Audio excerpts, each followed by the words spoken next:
أما بعد فأعوذ بالله من الشيطان الرجيم. بسم الله الرحمن الرحيم. قل هو الله أحد الله الصمد لم يلد ولم يولد ولم يكن له كفوا أحد. صدق الله مولانا العظيم وبلغنا رسوله النبي الكريم ونحن على ذلك لمن الشاهدين والشاكرين والحمد لله رب العالمين. معزز سامعین و حاضرین، السلام علیکم ورحمۃ اللہ وبرکاتہ. عزیزان، بات کو دل کے ساتھ آگے بڑھاتا ہوں کہ سورہ اخلاص کی تلاوت کرنے کا شرف میں نے حاصل کیا ہے، جس میں اللہ تبارک و تعالیٰ توحید کی بات فرما رہا ہے. سورہ توحید ہے، یعنی خدا کی یکتائی بیان کی جا رہی ہے. اب اس میں اللہ تبارک و تعالیٰ ارشاد فرما رہا ہے، قل، اللہ نبی مکرم صلی اللہ تعالیٰ علیہ وسلم سے ارشاد فرما رہا ہے کہ آپ فرمائیے میری توحید کا اظہار اس کائنات میں کوئی کر سکتا ہے؟ میری توحید کے اعلان کو ساری کائنات کے سامنے کوئی ظاہر کر سکتا ہے؟ تو اے حبیب تیری ذات ہے، تو کر.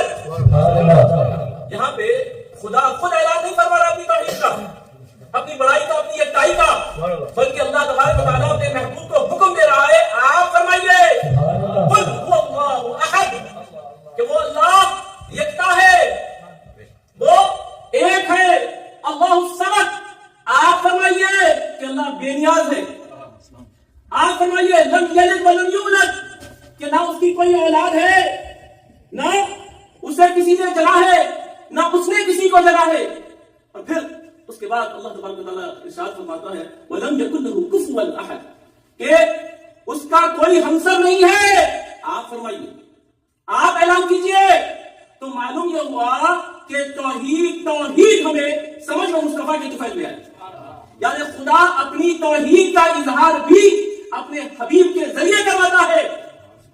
تو اس کو سمجھنے کی ضرورت ہے کہ اگر اللہ کی پہچان چاہیے تو مصطفیٰ کے ذریعے ہی ملے گی. اگر مصطفیٰ کو کراس کر کے سرکار پاک علیہ الصلوۃ والتسلیم کے بغیر خدا کو پانا چاہو گے تو خدائی نہیں مل سکتی، گمراہی ملے گی.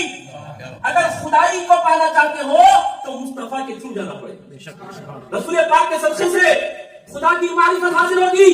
عزیزان، اسی لیے کہنے والے نے خوب فرمایا، اور یہ ہمارا عقیدہ بھی ہے، اور الحمدللہ ہمیں ناز ہے اس عقیدے کے اوپر. یہ عقیدہ حقہ ہے کہ ولی سے ملا ہوں، علی سے ملا ہوں، علی سے ملا ہوں، نبی سے ملا ہوں، نبی سے میں مل کر خدا سے ملا ہوں.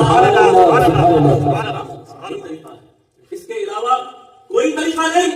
ارے جب کائنات کا رب خالق، آپ بتائیے ہم سب کا خالق کون ہے؟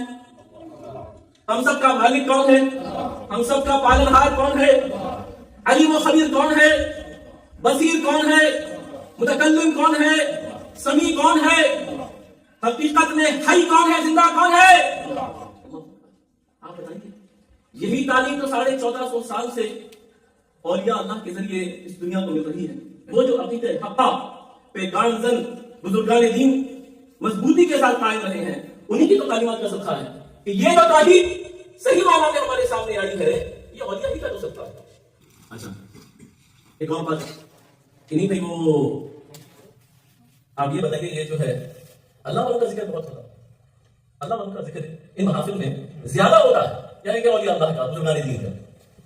پہلی بات تو یہ بھی چھوٹ، ہم تو قرآن پڑھ کے سناتے ہیں. اب اللہ نے اپنے محبوبین کا اس میں ذکر کیا ہے تو ہم کیا کریں؟ ہم تو خدا کا فرمان پڑھا رہے ہیں، ہم تو خدا کا کلام پڑھ کے سنا رہے ہیں. اس نے اپنے محبوبین کا ذکر اپنی کتاب میں کیا.